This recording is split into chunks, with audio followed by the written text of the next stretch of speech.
నమస్తే. ఇది కథ కాదు జీవితం కార్యక్రమానికి స్వాగతం.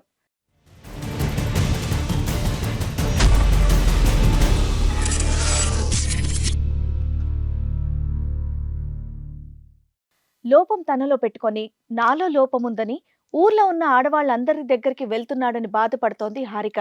అసలు తనకు వచ్చినటువంటి సమస్య ఏంటి, ఎలాంటి న్యాయం కావాలని కోరుకుంటుందో తన్నే అడిగి తెలుసుకుందాం. మేము పెళ్లి చేసుకొని 9 సంవత్సరాలు అవుతుంది మేడం. 9 సంవత్సరాల నుండి నాలో లోపం ఉంది అని చెప్పి నన్ను దూరం పెట్టడం, కొట్టడం, ఇంకా రూమ్లకి నేను పండుకున్నప్పుడు వచ్చి పైనుండి రాలేయడం వల్ల మాకు ఇబ్బంది అయ్యి ఓనర్లు ఖాళీ చేసి వెళ్ళిపోమన్నారు మేడం. లోపం అని చెప్తున్నాడు. ఏం లోపం? మీకు పిల్లలు లేరా? నేను వానితోటి పండుకుంటావే, వీనితోటి పండుకుంటావే అని తీరుతుంది మేడం. నాకు ఇప్పుడు ఉండడానికి రూమ్ గిట్లా లేదు మేడం. 2 రోజుల నుండి నేను బస్ స్టాప్లోనే పండుకుంటాను. బస్ స్టాండ్ లో ఉండాల్సిన అవసరం ఏమిటి? కొడతాడు, తీసుకుపోతాడు, తాగి వస్తాడు. మెల్ల ఉన్న పుస్తలతాడు గిట్లా తీసుకుపోయి తాగేసి వచ్చిండు మేడం. అసలు మీ ఆయనకు నువ్వంటే ఇష్టం లేదేమో. Love marriage madam. మీరు లవ్ మ్యారేజా? మేడం మార్చి పంపించండి మేడం, మీ కాలు మొక్కమన్నాము. ఏం మార్చాలి మీ ఆయనలో? ఇట్లానే ముందు ఎట్లా కాల్చినామో ఇప్పుడు ఇట్లా అట్లే కాల్చున్నాం. ఎప్పటిదాకా బాగున్నారు మీ ఇద్దరు? మేము పెళ్ళైన 3 సంవత్సరాలు మంచిగా ఉన్నాం మేడం. 3 సంవత్సరాలు బాగున్నారు, విడిపోయి సరిగ్గా లేక 6 సంవత్సరాలు అవుతుంది. ఇప్పుడు గబుక్కుని ఇట్లా మారిస్తే మారిపోతాడా? ఇక విడాకులు ఇస్తే ఇవ్వండి మేడం, నేను మా ఇంటికన్నా.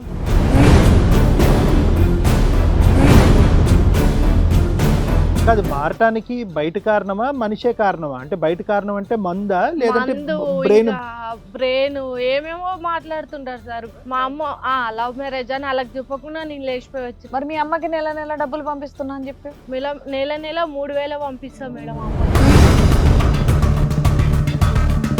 ఈ విచిత్రమైనటువంటి చేష్టలు అంటే ఆ చుట్టుపక్కల వాళ్ళందరూ ఇతని గురించి ఏమనుకుంటున్నారు? ఇంకా అందరు అట్లే చెప్తే ఇంకా అట్లే ఉంటా మేడం. నాది నేను చూసుకుంటా, పెళ్లి కాలేదు అనుకుంటా అన్ని వదిలేస్తా. ఏమైనా అక్రమ సంబంధాలు ఏమైనా ఉన్నాయా ఆయనకి? తెలియకుండా ఆల్రెడీ పెళ్లి అయింది మేడం అతనికి. పెళ్ళైన తర్వాత పెళ్ళైందా? నీ పెళ్లికి ముందే పెళ్లి కాకముందే ఆయనకు పెళ్లి అయింది. నాకు మొన్న రీసెంట్ గా తెలుసు మేడం. మీ ఆవిడ రెండో ఆవిడేమో. రెండో ఆవిడే కాదండి, 3 ఆవిడ ఏంటి కోప తీసి? ఏమో రెండో ఆవిడ కాదు. మీకు చెప్పిన అన్ని అబద్ధాల్లో 99% అబద్ధాలే. ఎందుకు అబద్ధాలు చెప్తా? లోపల ఆపైనా కూడా తనతో కాపురం చేసుకుంటా. అరే రాత్రిపూట లేట్ ఏంటంటే 11:30కి వాడు వచ్చి డ్రాప్ చేస్తాడా? నేను తిరుగుతూ ఉండాలా? అమ్మాయి కోసం షాపులు కట్టేసిన 11:30 12 దాకా ఎందుకు ఎక్కడ తిరుగుతుంది? ఇంకో పెళ్లి చేసేసుకున్నాను ధైర్యంగా చెప్పేస్తాను మేడం. ఏమైతే కేసు పెట్టుకో, నాకేంటి భయం ఏంటి? నేను లోపలికి వెళ్తా, నాకు నేను వాదించుకుంటా. డివోర్స్ లేకపోయినా కూడా కలిసి కాపురం చేసుకోవచ్చు, ఇంకో పెళ్లి కూడా చేసుకోవచ్చు అండి.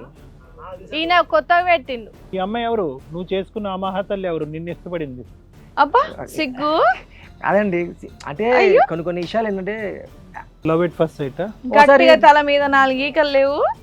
క్యాప్ ఇవన్నీ మెయింటైన్ స్టైల్ మెయింటైన్ చేస్తున్న వీడియో. ఆ అమ్మాయి పేరు చెప్పగానే ఇప్పుడు వరకు ఉన్న ఇమోషన్ అంతా మాయమైపోయి బలుబులాగా వెళ్ళిపోతుంది.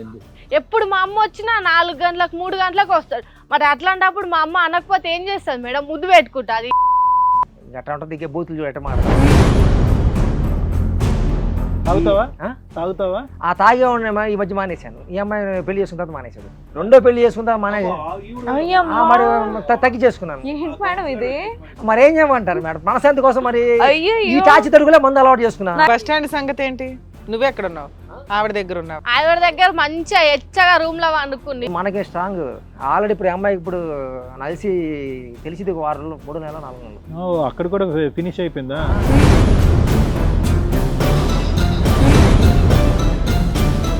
విడాకులు తీసుకున్న తర్వాత నా దగ్గర రారా బాబు అని చెప్పే ఓపిక కూడా మహాతలికి లేదా? లేదు, ఎందుకంటే నేనే వద్దన్నా చెప్పాను. నేను చూసుకుంటాను, ఏ చట్టమే రాని లేకపోతే న్యాయబద్ధంగా రాని ఇంకో రకంగా రాని నేను చూసుకుంటా. దాంట్లో ఏంటి స్పీడ్ ఏంది? స్పీడ్ అంటే మరి అమ్మాయిని ఏం చేయాలి ఇప్పుడు? ఏముంది, ఒక్కటే బతుకుగా అటక బతకమను నా మీద పెట్టుకోమని కేసు. నేను దేనికైనా రెడీ. నిన్ను కొడితే గొప్ప పగిలిపోద్ది. అంత పెచ్చ వెదవుతూ ఎంతకాలం నుంచి కాపురం చేస్తావమ్మా నువ్వు? బస్ స్టాండ్ లో ఉంటావా? వెళ్ళి ఈ కార్యక్రమంలో మనతో పాటు ఉన్నారు ప్రముఖ హైకోర్టు అడ్వకేట్ రమ్య ఆకుల గారు. నమస్తే మేడం. నమస్తే అండి. ప్రముఖ సైకియాట్రిస్ట్ డాక్టర్ కళ్యాణ్ చక్రవర్తి గారు. నమస్తే సార్. నమస్తే. సో ఇక్కడ హారిక తన సమస్యతో ఇక్కడి వరకు వచ్చింది సార్. మేడం, సో తన సమస్య ఏంటనేది అడిగి తెలుసుకుందాం. నమస్తే అండి హారిక గారు. నమస్తే మేడం. చెప్పండి, ఎక్కడి నుంచి వస్తున్నారు? నేను ఎర్రమంజిల్ మేడం. ఎర్రమంజిల్ నుంచి. ఓకే. ఏం చేస్తూ ఉంటారు మీరు? నేను మేడం సెక్యూరిటీ జాబ్ చేస్తున్నాను. సెక్యూరిటీ జాబ్ చేస్తూ ఉంటారు. సమస్య ఏంటండి? మేము పెళ్లి చేసుకొని 9 సంవత్సరాలు అవుతుంది మేడం. 9 సంవత్సరాల నుండి నాలో లోపం ఉంది అని చెప్పి నన్ను దూరం పెట్టడం, కొట్టడం, ఇంకా వేరే వాళ్ళతో కలెక్షన్ ఉంది నీకు అని డ్యూటీ దగ్గరకు వచ్చి చెప్పడం, ఇంకా డ్యూటీలో సార్ వాళ్ళకి మేము మంచిది కాదు చెడుది అని గలీజ్గా నా మీద పుకార్లు లేపడం, ఇంకా రూమ్లకి నేను పండుకున్నప్పుడు వచ్చి పైనుండి రాలేయడం. మేము ఉండే రూము పెంకుటిల్లు మేడం. పెంకుటిల్లు ఉండే రూమ్ కాబట్టి రాళ్ళేస్తే ఎక్కువ సౌండ్ వస్తుంది మేడం. దానివల్ల ఆయన రాలేయడం వల్ల మాకు ఇబ్బంది అయ్యి ఓనర్లు ఖాళీ చేసి వెళ్ళిపోమన్నారు మేడం. ఇప్పుడు అమ్మగారి ఇంటికి పోతేనేమో వాళ్ళు ఎందుకు వచ్చినావు అని అడుగుతారు నన్ను. ఫస్ట్ ఆఫ్ ఆల్ ఎందుకు వచ్చినా అంటే నేనేం చెప్పుకోలేను. 2-3 రోజులు బస్ స్టాప్లో వండుకున్నాను మేడం, సామాన్ అన్నీ తీసుకెళ్ళి. ఏం చేయాలో అర్థమవుతలేదు. ఇంకా నేను ఉండంగా నా కళ్ళ ముందు ఉండంగానే ఇంకొకరిని తెచ్చుకొని పక్కన బండ పెట్టుకున్నాం మేడం. లోపం అని చెప్తున్నాడు. ఏం లోపం? మీకు పిల్లలు లేరా? నీకు పిల్లలు లేరు, నీకు పిల్లలు గారు అని నీలో లోపం ఉంది, అందుకే నీకు పిల్లలు కావట్లేదు అని చెప్పి నాకు ఇట్లా నా మీద పుకార్లు లేపిండు మేడం వీడు. ఇంకొకటి ఏంటంటే బస్ స్టాప్లో బండుకుంటే వచ్చి నీళ్ళు పోయడం, ఇంకా పోతుంటే అక్కడ కనిపించిన కొబ్బరి నీళ్ళ నీళ్ళు పోయడం, కొబ్బరి ఆకులు తెచ్చి పైన వేయడం. ఎందుకు అలాగా? ఇట్లా చేస్తుండు మేడం. ఏం చేయాలో అర్థమవుతలే. ఏదైనా చచ్చిపోదామన్నా మా అమ్మ వాళ్ళు ఏమన్నా అయిపోతాడేమో నేను ఒక్కదాన్నే మేడం. మా నాన్న చచ్చిపోయిండు, మా అమ్మ ఒక్కతే ఉంది. ఒక్కతే ఉంటుంది ఇంటికాడ. ఇట్లా ఏం చేయాలో అర్థమవుతలేదు. ఇట్లా చేస్తున్నావు, ఎందుకు ఇట్లా చేస్తున్నావు అంటే నువ్వు నాకు నచ్చలేదే, నువ్వు వానితోటి పండుకుంటావే, వీనితోటి పండుకుంటావే అని తిడుతుండు మేడం. ఇంకా ఏం చేయాలో నాకు ఇప్పుడు ఉండడానికి రూమ్ గిట్లా లేదు మేడం. 2 రోజుల నుండి నేను బస్ స్టాప్ లోనే వండుకుంటున్నా మేడం. తాగుతాడమ్మా? తాగి చేస్తాడు ఇది? తాగి చేస్తారు సార్, ఇవన్నీ తాగి చేస్తాడు. ఇంకా ఏమన్నా అంటే కాదమ్మా, ఎవరన్నా ఓనర్స్ అంత వెంటనే ఖాళీ చేయించరు కదా, 1 month నోటీస్ ఇస్తారు కదా. 15 రోజులు చెప్పిండు మేడం. మరి ఈ లోపు నువ్వు ఆల్రెడీ జాబ్ చేసుకుంటున్నావు, ఏదైనా రెంటెడ్ హౌస్ చూసుకోవచ్చు కదా, వేరే బస్ స్టాండ్ లో చూసుకోవడానికి. ఉండాల్సిన అవసరం ఇప్పుడు ఏమిటి? చిన్న రూమ్ మేడం, మేము ఇద్దరికి ఉండడానికే చిన్న రూమ్ కాబట్టి మాకు వచ్చేదే 15,000 మేడం. ఆ 15,000 ఇంటికి పంపించాలి, అమ్మ ఒక్కతే ఉంటుంది అక్కడ. నేను మా అమ్మకు ఒక్కదాన్నే. అక్కడ ఇంటికి పంపించాలి, ఇక్కడ రూమ్ రెంట్ చూసుకోవాలి. ఆడేమో ఏడబెట్టిన డబ్బులు కొడతాడు, తీసుకుపోతాడు, తాగి వస్తాడు. మెల్ల ఉన్న పుస్తలతాడు ఇలా తీసుకుపోయి తాగేసి వచ్చిండు మేడం. ఇప్పుడు మీకు పిల్లలు ఉన్నారా? పిల్లలు లేరు మేడం. అదే లోపం ఉందని. అసలు మీ ఆయనకు నువ్వు అంటే ఇష్టం లేదేమో. Love marriage madam. మీరు లవ్ మ్యారేజా? మేడం. అబ్బా. లవ్ మ్యారేజ్ ఇష్టం అని చెప్పి చేసుకున్న గిట్ల 10 మంది ముందు నవ్వుల పాలు చేసిండు మేడం. నాకు ఇప్పుడు ఏం చేయాలో అర్థమవుతుంది. ఇప్పుడు నువ్వు ఏం కావాలనుకుంటున్నావు? ఏం కావాలి ఇప్పుడు? మీ ఆయన నీతో మార్చి పంపించమంటారా? మార్చి పంపించండి మేడం. మీ కాలు మొక్కమన్నా మొక్కుతా. ఏం మార్చాలి మీ ఆయనలో? ఇట్లానే ముందు ఎట్లా కాల్చినామో ఇప్పుడు ఇట్లా అట్లే కాల్చున్నాం. ఎప్పటిదాకా బాగున్నారు మీ ఇద్దరు? మేము పెళ్ళైనా 3 సంవత్సరాలు మంచిగా ఉన్నాం మేడం. తర్వాత ఇంకా స్టార్ట్ చేసిండు. 3 సంవత్సరాలు బాగున్నారు, విడిపోయి సరిగ్గా లేక 6 సంవత్సరాలు అవుతుంది. ఇప్పుడు గబుక్కుని ఇట్లా మారిస్తే మారిపోతాడా? ఇంకా విడాకులు ఇస్తే ఇవ్వండి మేడం, నేను మా ఇంటికన్నా పోతా. ఓ, ఏదన్నా రెడీగా ఉన్నావా? 3 సంవత్సరాలు బాగా ఉన్నటువంటి వ్యక్తి ఎలా మారిపోయాడు అనేది మా ఆశ్చర్యం. అందులో ప్రేమ ఎట్లా పెళ్లి మారిపోయిండో ఏమో సార్. కాదు, మారటానికి బయట కారణమా మనిషే కారణమా? అంటే బయట కారణం అంటే మందా లేదంటే బ్రెయిన్? బ్రెయిన్ ఏమేమో మాట్లాడుతుంటారు సార్. ఎంతకాలం ప్రేమించుకున్న తర్వాత పెళ్లి చేసుకున్నారు మీరు? మేము 3 సంవత్సరాలు ప్రేమించాం. 3 ఇదొక 9 12 ఇది 6 మేడం? మొత్తం 9 6 మొత్తం 12 years. 12 years అంటే 3 సంవత్సరాలు ప్రేమ, 3 సంవత్సరాలు మంచిగా ఉన్న వ్యక్తి, 6 సంవత్సరాలు సాడిస్ట్. అంటే టోటల్ 12 years అయింది, అంతే కదమ్మా? 12 సంవత్సరాలు. మరి మీ కుటుంబ సభ్యులు హెల్ప్ కోరుకుంటే నువ్వు బస్ స్టాండ్ లో అన్న పడుకోగానే మా ఇంటికి రావద్దంటారా? ఎందుకు? నీది లవ్ మ్యారేజ్ అనా? లవ్ మ్యారేజ్ అని అలా చెప్పకుండా నేను లేచిపోయి వచ్చి. మరి మీ అమ్మకి నెల డబ్బులు పంపిస్తున్నా అని చెప్పి నెల 3,000 పంపిస్తా మేడం అమ్మకి. మరి అలాంటప్పుడు అమ్మ ఎవరు లేనప్పుడు ఇంటికాడ- బస్ స్టాండ్ లో పడుకునే బదులు అమ్మ దగ్గరికి వెళ్ళిపోవచ్చు ఇప్పుడు కదా. అమ్మ దగ్గరికి వెళ్తే 2 రోజులు ఉంటాం, 3 రోజులు ఉంటాం మేడం. ఇంకా అందరు చూసిన వాళ్ళు ఏమంటారు, మీ పిల్ల ఇట్లా వచ్చింది ఏందమ్మా అక్కడ వదిలేసి, అల్లుని వదిలేసి. దానికంటే బస్ స్టాండ్ లో ఎవరైనా చూస్తే అది బాగుంటుందా? ఇప్పుడు ఏం చేయలేదు మేడం, వేరేది ఏది ఆప్షన్ లేదు కదా మేడం నాకు. మారుతాడంట అమ్మా. ఇప్పుడు మమ్మల్ని అడుగుతున్నావు, నీ మనస్సాక్షికి మనిషి మారుతాడని మారుతారు అనుకుంటున్నా సార్, నేను అనుకుంటున్నా. ఏమేం మార్చాలి మీ ఆయనలో ఒకసారి చెప్పమ్మా. తాగుడు మార్చాలి, తాగుడు మార్చాలి, నాతో మంచిగా ఉండాలి. ముందు వచ్చిన 15 మస్తు కొడతాను మేడం. కొట్టకూడదు నిన్ను. ఇంకా వచ్చిన చెప్పొద్దు డబ్బులు మేడం. ఇంట్లో చేతి ఖర్చులకు కూడా ఇవ్వాలి, మెయింటెనెన్స్ షేర్ చేసుకోవాలి. అంతే మేడం. అంటే ఇప్పుడు ఒకట మారటానికి కూడా ఒక లెక్క ఉంటుంది. అంటే ఊరికి నేను చెప్తున్నాను, తాగుడు అనే దానికి ఓకే ఒకటి ఉంది, కానీ తర్వాత జరిగేటటువంటి ప్రవర్తనలు ఇవి ఉన్నాయి చూడు, చాలా ఎగటేస్తుంది. అంటే భయంకరంగా ఉన్నాయి. రాళ్ళు ఇసరటం ఏంటి, హింస పెట్టడం ఏంటి, పిచ్చోళ్ళ ప్రవర్తించడం ఏంటి, అసలు అసలు బుర్ర ఉందా అతనికి, లేదంటే ఆ సంబంధించినటువంటి ప్రాబ్లం ఏముందా అన్నది నా అనుమానం. ఇప్పుడు మారటం అంటే కనుక దానికి ఒకటి ఉండదు, సార్ నా మీద అనుమానం, అది మారుస్తాం. తాగుడు, అది మారుస్తాం. ఈ విచిత్రమైనటువంటి చేష్టలు, అంటే ఆ చుట్టుపక్కల వాళ్ళందరూ ఇతని గురించి ఏమనుకుంటున్నారు? ఇంకా వేస్ట్ వదిలేసే రాదు. ఇంకా అందరూ నీకు మంచి సలహానే ఇస్తున్నారు, నువ్వు వినడానికి రెడీగా లేవు. ఇంకా అందరు అట్లే చెప్తే ఇంకా అట్లే ఉంటా మేడం. నాది నేను చూసుకుంటా. పెళ్లి కాలేదు అనుకుంటా, అన్ని వదిలేస్తూ సైలెంట్ ఉంటా. పిల్లలు ఎందుకు లేరు? అంత డాక్టర్ నరకం పడుతూ లేదు మేడం, నాలో ఏదో లోపం ఉంది అని చెప్పిండు మేడం. అందుకే ఇంకా మేము దాని గురించి డిస్కషన్ ఎప్పుడు మెయిన్ దానివల్ల అతను అట్లా తయారయ్యాడు అప్పటి నుంచి. కదా మరి లోపం ఎవరు చెప్పారు? డాక్టర్స్ చెప్పారా? డాక్టర్లు చెప్పిండు నీకు ఇంకా పిల్లలు కావాలని చెప్పారా? అని చెప్పిండు. ఆల్టర్నేట్ కూడా చెప్పుంటారు కదమ్మా, బోల్డని పద్ధతులు ఉన్నాయి మెడికల్ గా, అవేమి ట్రై చేయలేరా? ఇంకా లేదా అవన్నీ మాకు ఫైనాన్షియల్ గా? తెలియక మేడం, పైసలు ఇట్లా అంత లేక. సరేలే, నీ వర్షం చెప్పావు కదా, మరి మీ ఆయనతో కూడా మాట్లాడదాం. ఏమైనా అక్రమ సంబంధాలు ఏమైనా ఉన్నాయా ఆయనకి? రోజు ఒకరు మేడం, ఇది కాకపోతే ఇంకొకటి, ఇంకొకటి కాకపోతే ఇంకొకటి. ఎవరో ఒకళ్ళు మెయింటైన్ చేస్తే అక్రమ సంబంధం. ఇవేంటంటే చెడు తిరుగులు తిరుగుతున్నాడు అంతేనా? ఏమో మేడం అతనికి. ఇంకెవరైనా పెళ్లి చేసుకున్నాడు సీక్రెట్ గా, పిల్లలు లేరు కదా? నాకు తెలియకుండా ఆల్రెడీ పెళ్లి అయింది మేడం అతనికి. మరి ఆ సంగతి చెప్పవే. నాకు ఆల్రెడీ తెలియకుండా అతనికి పెళ్లి అయింది. ఎవరితో? ఎవరో అదేవతో తెలియదు. అది ఫోన్ చేస్తుంది, అది ఫోన్ చేయగానే నేను బయటకు కుడుకుతారు. నీకు పెళ్ళైన తర్వాత పెళ్ళైందా, నీ పెళ్లికి ముందే నా పెళ్ళైందా? పెళ్లి కాకముందే ఆయనకు పెళ్లి అయింది. నాకు మొన్న రీసెంట్ గా తెలుసు మేడం. ఓ, మీరు ఆల్రెడీ 12 ఏళ్ళు లవ్ చేసుకున్నారు, 3 years లో లవ్ ఉంది. ఆ లవ్ టైంలో తెలియలేదా ఆయనకి పెళ్లి అయ్యింది వ్యవహారం అని? అక్కడ పిల్లలు ఉన్నారా? అక్కడ పిల్లలు లేరు మేడం. అక్కడ పిల్లలు లేరు. ఇదంతా రీసెంట్ గా నీకు ఎలా తెలుస్తుందమ్మా? ఎవరి ద్వారా తెలుసు? ఇట్లే డ్యూటీకి వెళ్తుంటే ఇంకా ఈయన ఊకి వచ్చి ఇట్లా ఇబ్బంది పెడుతుంటే అక్కడ మేనేజర్ చూసి చెప్పింది నాకు, అబ్బాయికి మ్యారేజ్ అయింది, నువ్వేందుకు అతనితో తిరుగుతున్నా అంటే, లేదన్నా మా లవరే, మా ఆయననే, ఎవరు కాదు మా ఆయన. మా ఆయననే అన్న లంచ్ ఇవ్వడానికి వచ్చిన అంటే, పిచ్చిదానా పెళ్లి అయ్యింది అని చెప్పి అలా ఫోటో చూపించింది సార్. అదే అడిగితే ఇంకా అప్పటి నుండి రాయలేయడం, ఇంకా ఇంటికి పోతే ఇంటికి వచ్చి క్రుయాలిటీ torture కొంచెం చేయడం. పెంచాడు. కానీ అది నీకంటే స్టార్టింగ్. కాదు నాన్న, నీకంటే ముందే పెళ్లి అయింది అన్నది కూడా నాకంటే ముందే పెళ్లి అయిందంట సార్ అతనికి. అది కూడా ఆయనే చెప్పాడా? అది ఇట్లా అన్ననే చెప్పిండు, మేనేజర్ సార్ చెప్పిండు నాకు. కాదమ్మా, ఆయన దగ్గర ఎంతకాలం నుంచి చేస్తున్నావు నువ్వు జాబు?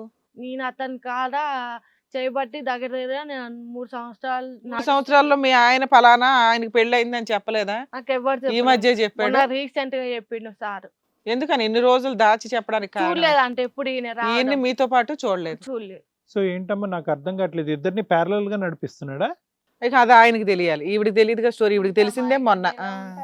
సరే, ఇప్పుడు ఈవిడ వర్షం విన్నాం కాబట్టి ఈయనతో కూడా మాట్లాడదాం. నమస్తే అండి, మీ పేరు? జగదీష్ అని. జగదీష్. చెప్పండి. అదో మీ ఆవిడ, రెండో ఆవిడేమో. రెండో ఆవిడ కాదండి, ఆ, మూడో ఆవిడ ఏంటి కోప తీసి? ఏం రెండో ఆవిడ కాదు, ఆ. వాస్తవంగా ఆమె రెండో ఆవిడ, ఏం ఫస్ట్ ఆవిడ. ఫోన్లో బతికిచ్చు. ఎందుకంటే మీకు చెప్పిన అన్ని అబద్ధాల్లో 99% అబద్ధాలే. ఎందుకు అబద్ధాలు నా చెప్తారు? లోపల లేకపోయినా కూడా తనతో కాపురం చేసుకుంటాను, కానీ నాలో లోపం కొని చెప్పి వేరే అబ్బాయిలతో మాట్లాడడం, వేరే అంటే నేను అప్పుడన్నా ఎవరి లోపల పర్లేదు, పిల్లలు లేపన పర్లేదు, జీవితం మొత్తంలో ఆఖరికి తల్లిదండ్రులు చూసేవాళ్ళు ఎవరు లేరు ఇవాళ. నువ్వు చూసినావా నేను వేరే వాళ్ళతో తిరగంగా? చాటింగ్లు చూసిన ప్రూఫ్ తో సహా చూపిస్తా ఇప్పుడు నేను. ఒక నిమిషం, ఆయన చెప్తున్నారుగా. ఒక్కటే మాట, నాకు పిల్లలు లేపన పర్లేదండి, ఎందుకంటే లవ్ చేసాను కదా, నాకు అదే సరే పర్లేదు నాకు పిల్ల, ఎందుకంటే ఫ్యూచర్లో పిల్లలు ఎవరు వస్తున్నారు వాళ్ళ రోజున అనే ఆలోచనతో తనకి ఎన్ని మాటలు చెప్పాను సార్, చక్కగా మాటలు చెప్పేవాడిని. వద్దు నీకు ఎందుకు, అరే రాత్రిపూట లేట్ అయిందంటే 11:30కి వాడు వచ్చి డ్రాప్ చేస్తాడా, నేను తిరుగుతూ ఉండాలా, అమ్మాయి కోసం షాపులు కట్టేసిన 11:30, 12 దాకా ఎందుకు, ఎక్కడ తిరుగుతుంది? వర్క్ ఎన్నింటికి అయిపోద్ది ఆవిడకి పని? 9 గంటలకు అయిపోద్ది. 9 ఇక్కడ రావడానికి మాత్రం 1 hour వేసుకోండి అంతే. 1 సరే 10ంటికి ఒక్కోసారి ట్రాఫిక్ లో జామ్ అవుతాం, ఒక్కోసారి ఏదైనా ఇది అవ్వచ్చు, లేట్ అవ్వచ్చు. అంటే ఒకసారి లేట్ అవ్వచ్చు, నెలలో కనీసం 5-6 రోజులు అట్లా లేట్ అవుతుందా? మరి ఒకసారి అలా ఆఫీస్కి వెళ్ళి అడిగేస్తే తెలిసిపోయేది కదా. నా మీద లేని పీని చెబితే వాళ్ళు కనీసం నాతో మాట్లాడారు ఆఫీస్ వాళ్ళు. దునియా చూసింది నువ్వు నడవంగా. ఏది ఇళ్ళ మీద ఏదో రాళ్ళు వేస్తావంటే బస్ స్టాండ్ చెప్పింది కదా, బస్ స్టాండ్ ఎందుకు పడుకుంది? నువ్వు తాగి వచ్చి రాళ్ళు కొడితే వాళ్ళ ఇంట్లోకి చెల్లిపోమన్నారు నన్ను. ఏం చేయాలండి? 11, 12, 1 గంట అవుతుంటే బస్ స్టాండ్ పడుకుందంటే ఎందుకు పడుకుందని ఆలోచిస్తున్నారు, కానీ నేను అసలు ఏం మాట్లాడానని మీరు ఆలోచించుకోండి ఒకసారి. రాళ్ళు వేసావంటే అది ఎంతవరకు? అన్నారు కదా రాళ్ళు వేసావు, డిస్టర్బ్ చేస్తున్నావని. నేను అసలు ఏ రాళ్ళు ఏ రప్పలు అలా సెక్షన్ అది కాదండి. ఒక చెప్పాలి ఇంటికల్లా ఆమె కూడా ఏందయ్యా మీ ఆవిడ ఏంది అసలు ఏంది ఇట్లాగా అని అంటే నేనేం చెప్పుకోలేక ఇట్లాగంటే ఏం చేస్తుంది ఏంటి? ఓకే, ఇప్పుడు మిడ్ నైట్ లో వచ్చి ఎవరెవరో డ్రాప్ చేస్తున్నారు, వెళ్తున్నారు, అందువల్ల వెకేట్ చేయించింది అంటున్నావు నువ్వు. నా ఫంక్షన్కి వెళ్తే రమ్మంటే రాకపోతే నాకు డౌట్ వచ్చి రాళ్ళని అన్నారు సార్, డౌట్ వచ్చిందన్నారు సార్. డౌట్ వచ్చి నేను వెళ్తున్నానని చెప్పి వెళ్ళిపోయి రెండో రోజు సాయంత్రం నైట్కి వచ్చి తలుపులు వేసుకొని ఆ రోజు పనికి ఎందుకు వెళ్ళలేదు? ఆ రోజు పెందలాడే ఇంట్లో ఎందుకు ఉంది చెప్పండి? అప్పుడు కోపం వచ్చి తలుపులు బాగా కొట్టమా? తలుపు కొడితే మాత్రాన నేను రాళ్ళు వేసేసినట్టేనా? ఇప్పుడు నేను మా ఫంక్షన్ రాదు, లవ్ అంటే మా ఇంట్లో అందరూ ఓకే, ఏమన్నా మంచిగా అంత ఆ అమ్మాయికి ఓకే, లేకపోతే పిల్ల లేకపోతే ఓకే అన్నారు. ఫంక్షన్ ఎందుకు రావు మా ఫంక్షన్లకి? మీ ఇళ్లలో ఫంక్షన్లకి రాదు. నేను ఏమైనా అవాయిడ్ చేశారా? కాదు సార్. పిల్లలు లేకపోయినా కూడా వాళ్ళు కూడా ఏం మాట్లాడరు. ఈ టార్చరు ఈ అమ్మాయి వాళ్ళు తట్టుకోలేక నేను అనిపించింది ఇప్పటికైనా ఒకటి అనుకున్నానండి, చచ్చిపోదామంటే నాకు ధైర్యం లేదు. నాకు చచ్చిపోదాం అవసరం ఏంటి నాకు? అదొకటి ప్లస్ పిల్లలు అనేది నాకు లేకపోయినా పర్లేదు అనుకున్నాను. మెయిన్ ఇంకోటి ఏంటంటే చేసుకున్నాను ఒక అమ్మాయిని డీసెంటే, ఆడికి తెలిసి నీ మధ్య నేనే చెప్పింది. ఆ ఫోటో కూడా ఎవడిచ్చాడు నేనే చూపించా నా పొల్లో, ఇదిగో చేసుకున్నాను నేను చెప్పి. ఎందుకు చేసుకున్నావు? ఈవిడ వదిలిచ్చేసుకొని చేసుకోవచ్చు కదా, ఈవిడ పెట్టుకొని ఎందుకు చేసుకోవడం? విడాకులు ఇచ్చేస్తే ఇచ్చేస్తుందిగా. అయితే మామూలుగా ఒక పిల్లలు లేకపోతే ఇంకో పెళ్లి చేసుకునే అదిగా ఉంది ఎవరికైనా సరే. అది వాళ్ళు ఎంత కేసులు పెట్టుకుని ఏం చేసుకున్నా కూడా, ఒక కోర్టుకి వెళ్ళినా కూడా కోర్టు కూడా ఏమంటుంది నాకు తెలిసినంత వరకు, నా అభిప్రాయ ప్రకారం పిల్లలు లేరంటే అయినా కూడా ఉందాం అనుకున్నా కూడా నా వల్ల కాక కంపల్సరీగా నేను ఇంకా చేసుకోవాల్సి వచ్చిన కారణం ఏంటంటే ఈ టార్చర్ ఒకటి ఉంది. ఈ టార్చర్ నీ పెట్టకపోయినా కూడా ఎట్టకొట్టి నాకు ఇది వదిలించుకోనైనా సరే నేను మీ మేనేజర్ ఫోటో ఒకటే చూపెట్టలేదంట, ఈ అమ్మాయి కంటే ఆ అమ్మాయి ముందు వచ్చిందని కూడా చెప్పాడంట. లేదు వాడు కంజూస్. ఎట్టంటే మధ్యలో ఎమ్మతి బాగా మాడుతుంటాడు. మాట్లాడిన వాళ్ళు అందరు నా లవర్లే. ఇంకేం చెప్పాలి మీకు మ్యాటర్? ఆఖరికి చుక్కలన్నీ తిరిగి అక్కడ కలిసినాయి. ఇప్పుడు సార్ ఇప్పుడు ఎవరు మాట్లాడితే వాళ్ళు నా లవరే, వాళ్ళు వచ్చి నా దగ్గర అనుకుంటారు, ఇంకా ఈయన సృష్టించుకుంటారు ఈయననే. ఇంకా ఇప్పుడు ఆ రోజు ఎందుకు లేట్ అయింది నన్ను డ్రాప్ చేయడం అంటే, పెళ్లి చేసుకోవడం ఏంటండి? పెళ్లి చేసుకోవడం ఏంటి? ఇంట్లో పెద్దోళ్ళతో మాట్లాడొచ్చు కదా ఆ అమ్మాయి గురించి. ఇంకో పెళ్లి చేసేసుకున్నాను ధైర్యంగా చెప్పేస్తారండి మీరు. ఏమైతే కేసు పెట్టుకో, నాకేంటి భయం ఏంటి? నేను లోపలికి వెళ్తా, నాకు నేను వాదించుకుంటా. అమ్మాయికి లేరు, పిల్లలు లేరు, సర్టిఫికేట్ కూడా ఉంది పుట్టదు అమ్మాయికి, మరి ఏం చేయాలి? అమ్మాయికి చెప్పి డివోర్స్ తీసుకున్న తర్వాత చేసుకోవచ్చు కదా పెళ్లి. డివోర్స్ లేకపోయినా కూడా కలిసి కాపురం చేసుకోవచ్చు, ఇంకో పెళ్లి కూడా చేసుకోవచ్చు అండి. ఈయన కొత్తగా పెట్టినది నువ్వు సైలెంట్గా ఉంటే ఏ కావాలి ఉండదు. ఈ రోడ్డు అంతా రచ్చ చేసుకొచ్చి అంటే నువ్వు వేరే వాళ్ళని పెళ్లి చేసుకొని నువ్వేం చేసినా సరే అమ్మాయికి సైలెంట్ కూర్చొని ఉండాలా? అంటే నేనేం చేయాలి? రాత్రి 1 గంటకు వచ్చిందా వెయిట్ చేసి కూర్చోవాలా? 1 గంట రాని 3 కానీ ఇంకో అమ్మాయి ఇష్టం అనుకున్నా నా ప్రశాంతంగా వస్తే నేను. జగదీష్, నువ్వు చేసుకున్న ఈ అమ్మాయి నిజంగా రియల్ చెప్తున్నా. ఈ అమ్మాయి ఎవరు? నువ్వు చేసుకున్న ఆ మహాతల్లి ఎవరు నిన్ను ఇష్టపడింది? అబ్బా సిగ్గు. అదండి, అంటే కొన్ని విషయాలు ఏంటంటే మీకు అమ్మాయి కూడా నన్ను ఎప్పటి నుంచి ఇష్టపడుతున్న విషయం నాకు తెలియదు. ఒక 3 years నుంచి ఇష్టపడుతుంది. నాకు ఈ టార్చర్ సంగతి తెలుసు. ఈ టార్చర్ ఇలా అమ్మాయికి చెప్పుకుంటుండేవాడిని. ఆ అమ్మాయి ఒకటే ఉంది, ఇంచుమించు అమ్మాయి నాకు ఒక 4 ఏళ్ళు తేడా ఉంటుంది. ఏజ్ అంతే. Love at first sight? Love first sight ఏం కదా సార్, 3 months. చెప్తున్నాడు ఈయన. మరి ఏం చేయమంటారు? రియల్ అండి. వర్క్ ప్లేస్ లో అసోసియేటా ఏంటి అమ్మాయి ఎవరు? చెప్పాలంటే పెద్ద స్టోరీ ఉంది మేడం. మాకు సంబంధించి జాబ్ సంబంధించిన అమ్మాయి కాదు, నాకు సంబంధించిన ఏ అమ్మాయి కాదు. జస్ట్ మేము డైలీ వెళ్తా ఉంటే, నేను బండి మీద వెళ్తా ఉంటే బస్ స్టాప్ లో చూసేవాడిని. బస్ స్టాప్ చూస్తుండేవాడిని. నేను అలా చూస్తా తల మీద 4 ఈకలు లేవు, క్యాప్ ఇవన్నీ మెయింటైన్ సైలెంట్ మెయింటైన్ చేస్తున్న వీడియో ఫోన్లో. అయితే ఒకటి మేడం, ఏ క్యాబ్ లేకపోతే ఏమైంది మేడం? అది పెద్ద ఇష్యూ ఏం కదా. అది ఏంటి ఆ అమ్మాయి పేరు చెప్పగానే ఇప్పుడు వరకు ఉన్న ఇమోషన్ అంతా పోయింది, బలుబులాగా వెళ్ళిపోతుంది అండి. అంటే నాకు ఒక టార్చర్ నుంచి రిలీఫ్ అయ్యే. ఆ అమ్మాయికి ఫస్ట్ మ్యారేజ్ అయినా సెకండ్ మ్యారేజ్? లేదండి, మ్యారేజ్ లేట్. అసలు అమ్మాయికి అవ్వలేదు, లేట్. ఆ లేట్ టైంలో నేను మధ్యలో డ్రాపులు చేయడం, మాట్లాడుకోవడం, సినిమాలకు వెళ్ళటం, అలా చాలా. అమ్మాయిని డ్రాపులు చేసే బదులు నీ పిల్లల్ని ఉద్యోగం నుంచి తీసుకొచ్చి ఉంటే కనుక ఈ లేట్లు అనేవి ఇక్కడ ఉండవు. ఈ వద్దన్న వినదు కదా. నీలాగా తెలియకుండా పెళ్లిళ్ళు చేసుకోలే కానీ వాళ్ళ అమ్మకు 3 వేలు పంపించాలా? వాళ్ళ అమ్మ పో అవసరం అన్నా కూడా ఎందుకు ఆడమ్మ ఎందుకు వద్దంటది?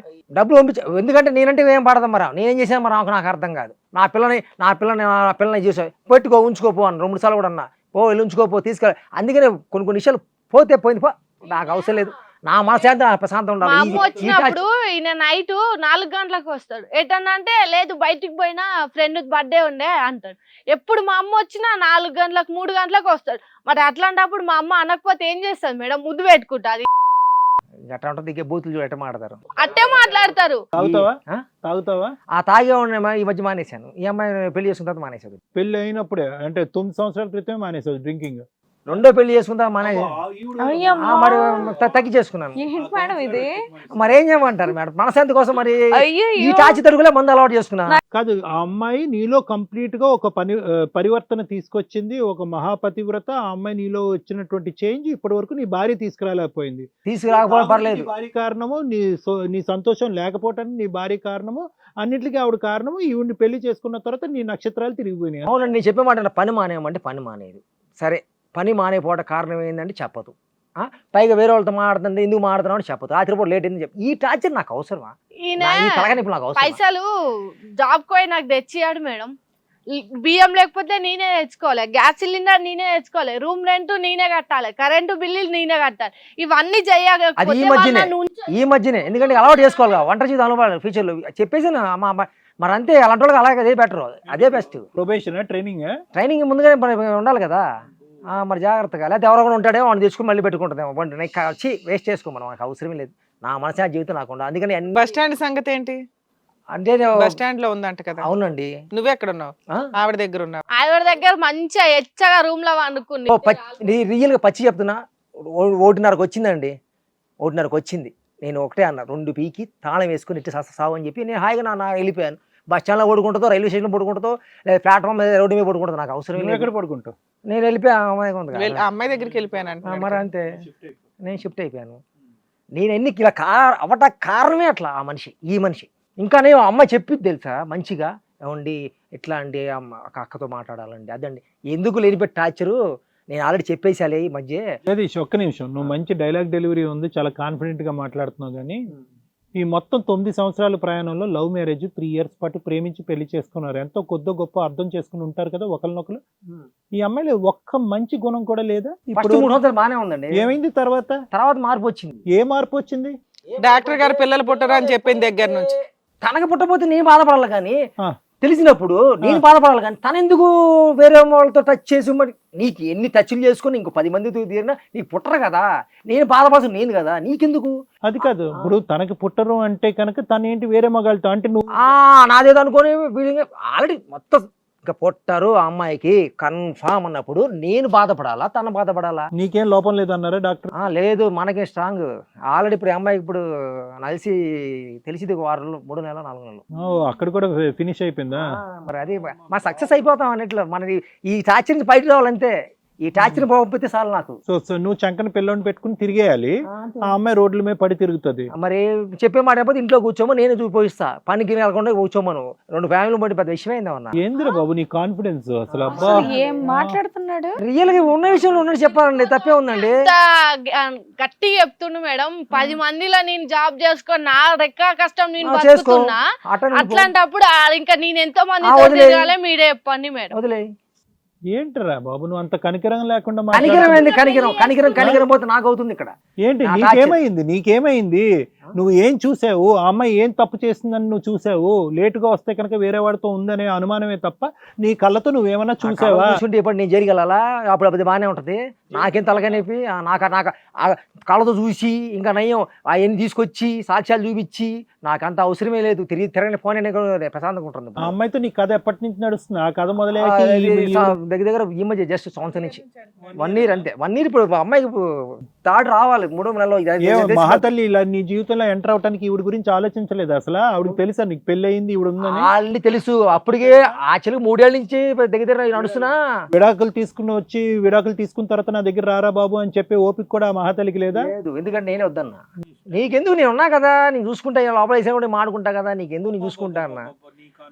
మరి అంతే, ఉన్న విషయం చెప్పాను. నేను చూసుకుంటా. నీకు ఏ చట్టం రాని లేకపోతే న్యాయబద్ధంగా రాని ఇంకో రకంగా రాని నేను చూసుకుంటా.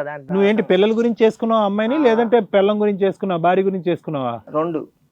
ఒకటి టార్చర్ నుంచి పోవటానికి, నెక్స్ట్ మరి జనరేషన్ ఉండాలి కదా, మన జనరేషన్ ఎవరో ఉండాలి కదా. మరి ఏం చెప్పాలి? ఏంటి స్పీడ్ ఏంది? స్పీడ్ అంటే మరి అమ్మాయిని ఏం చేయాలి ఇప్పుడు? ఏముంది, ఒక్కడే బతుకుగా అటకి బతకమను. నా మీద పెట్టుకోమని కేసు. నేను దేనికైనా రెడీ. దేనికన్నా రెడీ? రెడీ. నేను ఎట్లా బయటకు వస్తాను న్యాయబద్ధంగా. ఆ నమ్మకం నాకుంది. ఎలా వస్తావు? లేదంటే ఉంటా అంటే ఉండమని, పని మానేసి ఉండమని ప్రశాంతంగా. అది మీరు ఏం చేయాలో ఇప్పుడు డాక్టర్ గారు మేడం చెప్తారో చేతుర్లే కానీ వెళ్ళే జైలుకి 4 ఎంట్రన్స్లు ఉండవు, ఒకటే ఉంటది ఎంట్రన్స్. లోపలికి వెళ్తే అందులోంచి బయటికి రావాలి. రానివ్వరు. ఎలా? నేను ఇంకో దారిలో వస్తాను, ఇంకో దారిలో ఎలా వస్తావు? నువ్వు బయటకు ఎలా వస్తావు? మనిషి ఒకటండి. నీకు పడలేదు, నీకు పడితే తెలుస్తుంది. ఇప్పుడు పడతాయి, అప్పుడు తెలుస్తుంది. నీకు పడలేదు. నీ ఓవర్ కాన్ఫిడెన్స్ కారణం ఏంటో తెలుసా? ఐదరు మందు మత్తన్నా ఎక్కువై ఉండాలి, లేదంటే తలకి ఇదైనా అయి ఉండాలి. అట్లా మరి ఏంటి? నువ్వు ఒక్క నిమిషం వినయ్యా, నువ్వు మరి అంత ఓవర్ యాక్షన్ వద్దు. ఇప్పుడు ఆ అమ్మాయి పరిస్థితి ఏంటి? లవ్ మ్యారేజ్ చేసుకున్నావు, అందరినీ వదిలేసి వచ్చింది ఆ అమ్మాయి, దిక్కు దివానా లేదు, రోడ్డు మీద తిరుగుతుంది, బస్ స్టాండ్లో పడుకుంది. ఏంటి ఆ అమ్మాయి పరిస్థితి? సరే దీన్ని చేసుకున్నావు, దాంతో పో, దాని కర్మకు దానికి తెలుస్తుంది. తర్వాత నీ రుచి ఏంటనేది తర్వాత తెలుస్తుంది. నడ్డొంచి 4 గుద్దుతుంది, అప్పుడు సచ్చి ఊరుకుంటావు. ఇదంతా వేస్ట్. ఆ అమ్మాయికి ఇప్పటి వరకు పెళ్ళి అవ్వకుండా ఎందుకుందో ఆ కథ వేరే ఉంది. ఈ అమ్మాయి సంగతి ఏంటో ఒక్కసారి ఆలోచించి చెప్పు. ప్రేమించి ఇంట్లోంచి బయటకు తీసుకొచ్చావు కదా జగదీష్, మరి ఈ అమ్మాయి పరిస్థితి ఏంటి? ఏం చెప్పాలండి? అలా కాదు, ఈ అమ్మాయి పరిస్థితి నీ మనస్సాక్షి మీద చెయ్యి వేసుకుని ఈ అమ్మాయి క్యారెక్టర్ కరెక్టా రాంగా? ఆ అమ్మాయి క్యారెక్టర్ ఇక్కడ అసాసినేట్ చేయొద్దు. మనస్సాక్షి మీద చెయ్యేసుకుని నీ ప్రేమించినటువంటి ఈ అమ్మాయి క్యారెక్టర్ కరెక్టా రాంగా? నాకు తెలిసి ఈ మధ్య కరెక్టా రాంగా? ఈ మధ్య రాంగ్ అయిందండి. ఏం చూసావు కాబట్టి రాంగ్ అయింది? లేకపోతే మనిషి లేకపోయినా బయట కూర్చోవడం, బస్ స్టాండ్ లో పడుకోవడం, లేకపోతే కూర్చోవడం అయితే నువ్వు ఏమీ చూడలేదు. నువ్వు ఒక కథ అల్లుతున్నావు. ఎప్పుడైతే కనుక ఈ మహాపతివ్రత ఎవరైతే కనుక నువ్వు పెళ్లి చేసుకుని ఇప్పుడు గర్భవతి చేసావో ఆ మనిషి రుచి మరిగిన తర్వాత ఈవిడ దెయ్యంలా కనిపిస్తుంది. నీలో ఉండేటటువంటి 0.5% మానవత్వం కూడా చచ్చిపోయింది. మానవత్వం వచ్చిందని చెప్పండి. ఏం మానవత్వం వచ్చింది? ఏం మానవత్వం వచ్చిందని చెప్పండి. ఈ రోజు చచ్చిపోయి బతికాను చెప్పండి. గాడిద గుడ్డు. ఆ అమ్మాయి గర్భవతి అయ్యిందంటే కనుక పుట్టబోయేటటువంటి వాడు దురదృష్టవంతుడు అని చెప్పి నేను చెప్తున్నాను. అది నీకు అర్థం కావట్లేదు నా భాష. ఏ రకం సార్? ఏ విధంగా చెప్తాను విను, కాసేపు కూర్చో.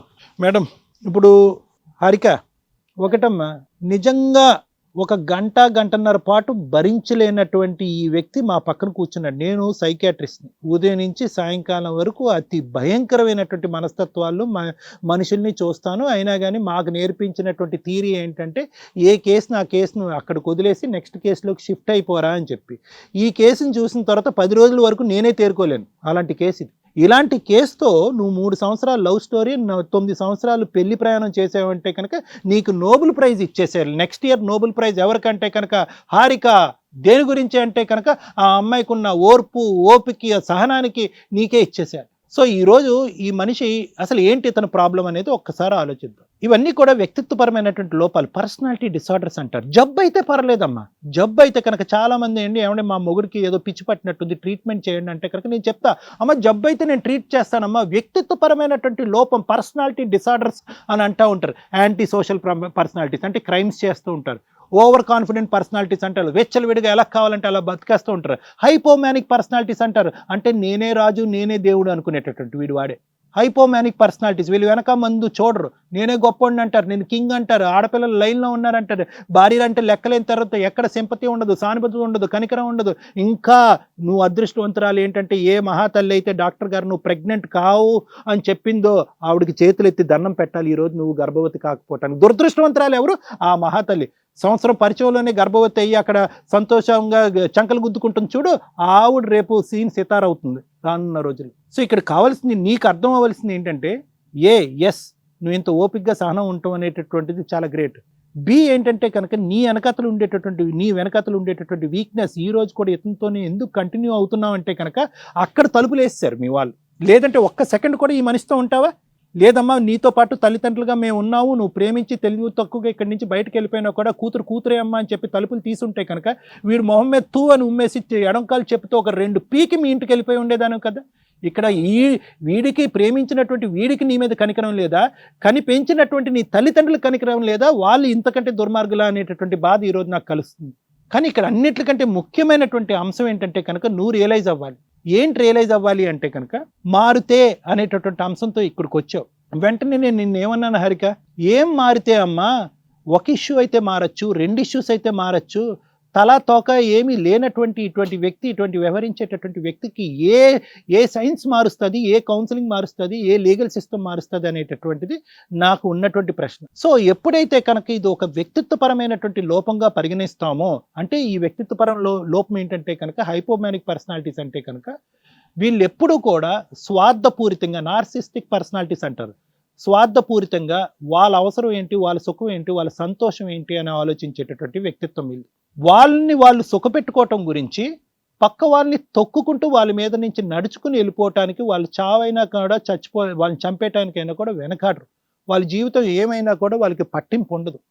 ఈరోజు ఏమంటున్నాడు అంటే కనుక, నీకు పిల్లలు పుట్టక నీకు డాక్టర్ గారు పిల్లలు పుట్టేదానికి అవకాశం లేదు అన్నారు కాబట్టి నువ్వు వేరే మగాళ్ళతో వెళ్ళిపోతున్నావు అంట. అసలు ఏమన్నా ఈ ఈక్వేషన్ కలిసిందా? నెంబర్ 1. నెంబర్ 2 ఏంటంటే అతనికి ఉండేటటువంటి ఇంకో బలం ఏంటో తెలుసా? ఈ మాటకారితనం ఉంది చూడండి, ఆ పిచ్చి అమ్మాయి ఎవరైతే ఉందో ఈ మాటకారితనంలోనే పడింది. అంటే ప్లే ఆఫ్ వర్డ్స్ అంటూ ఉంటారు. ఎక్కడ అవసరాన్ని బట్టి అక్కడ మాటలు వాడటం.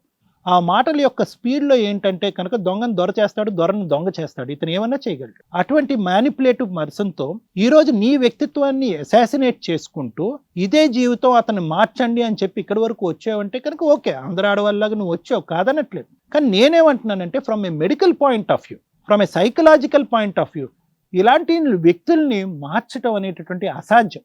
ఎందుకు అంటే కనుక 3 కారణాలు. 1, అతను ఓవర్ కాన్ఫిడెన్స్. ఎంత మనం మాట్లాడినా కూడా అతను సమర్థించుకుంటూ ముందుకెళ్ళిపోతున్నాడు. 2, నీ మీద ఎటువంటి కనికరం, మానవత్వం అనేటటువంటి 0.5% కూడా. నేను పదే అడుగుతున్నాను, ఆ అమ్మాయిని ఏం చేస్తావు, దాంతో పోతే పో, ఆ అమ్మాయిని ఏం చేస్తావు అనేది. 2, 3వ అంశం ఏంటో తెలుసా? ఇతనికి ప్రధానమైనటువంటి అంశం, నిన్ను వ్యక్తిత్వ పరంగా నిన్ను అసాసినేట్ చేసేస్తాడు. నిన్ను వాళ్ళతో రంకు కడతాడు, వీళ్ళతో రంకు కడతాడు, వీళ్ళతో కడతాడు. ఫైనల్గా ఏంటంటే నువ్వేమనుకుంటావంటే కనుక వీడి నుంచి పారిపోవాలా, లేదంటే వీడు నా వైపు వేలెత్తి చూపెట్టేటటువంటి ప్రతి అంశాన్ని క్లియర్ చేసుకుంటూ ఉండేది. దాన్ని ఏమంటాం మనం? బ్యాటర్డ్ సిండ్రోమ్ అంటాం. చాలామంది ఆడవాళ్ళని మగవాళ్ళు వేలెత్తి చూపెట్టినా కూడా అదే కుంపట్లో కూర్చోటానికి కొంత ఆడవాళ్ళు ఎందుకు అనుకుంటారంటే వాళ్ళు డైలమాలోకి వెళ్ళిపోతారు, వాళ్ళు కన్ఫ్యూజన్లోకి వెళ్ళిపోతారు. తప్పు వాడిదా నాదా? వీడు పదే నా వైపు వేలెత్తి చూపెడుతున్నాడు, బహుశా నేను మగవాళ్ళ వైపు తప్పుగా చూసానేమో, వాడితో నేను మాట్లాడకుండా ఉండవలసిందేమో, ఆ రోజు గంట లేటుగా రాకుండా ఉండవలసిందే అని చెప్పి మిమ్మల్ని లేనటువంటి మీ తప్పుల్ని సరిదిద్దుకునేటటువంటి ప్రయత్నం చేస్తాం. కాబట్టి నువ్వు ఆ ఫేస్లోకి వెళ్ళిపోతున్నావు. సో ఈ 3 ప్రధానమైనటువంటి కారణాల వల్ల ఈరోజు నాకు చాలా బాధగా ఉన్నా, నాకు ఇష్టం లేకపోయినా నీ భవిష్యత్తు బాగుండాలి అనేటటువంటి ఉద్దేశంతో ఈ మనిషి మారడు, ఇతనికి కౌన్సిలింగ్ ఎవరు ఇవ్వలేరు అనేటటువంటిది నేను చెప్తున్నా. లీగల్గా అతన్ని పనిష్ చేసేటటువంటి మార్గాలు ఏమన్నా ఉంటే కనుక ఖచ్చితంగా మేడం అది చెప్తారు, లాయర్ మేడం చెప్తారు. బహుశా అటువంటి లీగల్ దెబ్బ అతని మీద పడితే కనుక ఏమైనా మార్పు వస్తే కనుక అప్పుడు నీకు నచ్చితే కనుక అప్పుడు కంటిన్యూ అవ్వాలి, లేదంటే మెడికల్గా ఈ మనిషి మారడు. Thank you sir. Ramya madam. Madam, ఈ ఎపిసోడ్ మాట్లాడాలంటే నాకు కాస్త నవ్వే వస్తుంది అనుకోవాలి. జగదీష్ గారు మీతో మాట్లాడినా? పర్లేదు, చెప్పండి. మీ ఇంట్లో బీరువా ఉందా? ఉంటుంది కదండి. దాంట్లో జగదీష్ కాన్స్టిట్యూషన్ అని ఒకటి ఉందంటగా, బుక్ ఉందా? పుస్తకం ఇండియన్ కాన్స్టిట్యూషన్ కాదు, ఇండియా రాజ్యాంగం గురించో ఇండియన్ చట్టాల గురించో కాదు నేను అడుగుతున్నది. మీరే ఒక చట్టం బుక్ చేసుకొని ఇంట్లో పెట్టుకున్నారంట? మైండ్లో పెట్టుకున్నాను. నేను పెట్టుకోలేదా? మైండ్లోనే పెట్టుకున్నానండి, నా మైండ్లో ఉంది. మైండ్లో పెట్టుకున్నారా? నా మైండ్లోనే ఉంది. ఎక్కడ పుట్టావో, ఎక్కడ పెరిగావో, ఈ అమ్మాయి ఎలా పట్టి ఏమో అర్థమైందా? అర్థమైంది మేడం. ఆ కాన్స్టిట్యూట్ లో ఏమన్నాయో చెప్పరా? మనిషి చెప్తాను. ఏం చదువు మేము మాట్లాడగా, నేను మాట్లాడతాను. దాని నుంచి అరిసావు జాలదా? మనిషి దగ్గర నుంచి మొదలు పెట్టాడు. అది ఎప్పటికవుతుంది. ఇక్కడ మా దగ్గర మూర్ఖులు చాలా మంది వస్తారు, మేము కూడా చాలా మందిని చూసాం. అరే భయ్, నీకు అవార్డు ఇవ్వాలి, అందులో నువ్వే నెంబర్ 1. ఎందుకో తెలుసా? నువ్వు పెద్ద కాన్స్టిట్యూషన్ బుక్ రాసేసుకొని అవునండి నా బ్రెయిన్లో ఉంది అని చెప్తున్నావు, దీనికి మళ్ళీ నువ్వు పెద్ద గ్రేట్గా ఫీల్ అవుతూ నవ్వుకుంటున్నావు. నాకు ముందే అబ్బా నేను కరెక్టేనేమో అని. పెచ్చా, నీ కాన్స్టిట్యూషన్లో ఉన్న 3 పాయింట్లు ఏంటో తెలుసా? నువ్వు మాకు చెప్పావు కొత్తగా, మేము ఇప్పుడు ఎత్తుక్కోండి ఏంటి జగదీష్ కాన్స్టిట్యూషన్ బుక్లో ఉన్నవి. 1, డైవర్స్ ఇవ్వకుండా ఇంకో పెళ్లి చేసుకోవచ్చు. ఎందుకు అంటే ఆవిడకి పిల్లలు పుట్టరని డాక్టర్ చెప్పారు కాబట్టి పిల్లలు పుట్టిన వాళ్ళకి వేరే పెళ్లి చేసేసుకునే రైట్స్ ఉన్నాయి. నువ్వే రాసేసుకున్నావు, అది నీ బ్రెయిన్లో తప్ప ఆ చట్టం లీగల్గా వ్యాలిడ్ కాదు. పిల్లలు పుట్టినంత మాత్రాన ఎవరు ఏ చట్టం, ఇండియన్ చట్టాలు బాబు, నీ స్పెషల్ చట్టం గురించి వర్సెస్ ఇండియన్ చట్టం అని మాట్లాడుకోవాలి.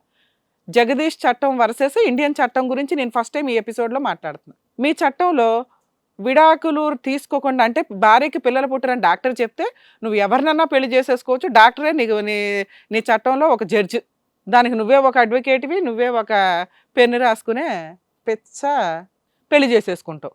ఇంకొకటి నువ్వు మాట్లాడింది, 2వ అమ్మాయిని పెళ్లి చేసుకోవడానికి, అక్కడ పిల్లల్ని కనటానికి నువ్వు ఆల్రెడీ ఈ అమ్మాయికి అక్రమ సంబంధాలు అంటగట్టేస్తూ ఎంత దారుణంగా మాట్లాడుతున్నావో తెలుసా?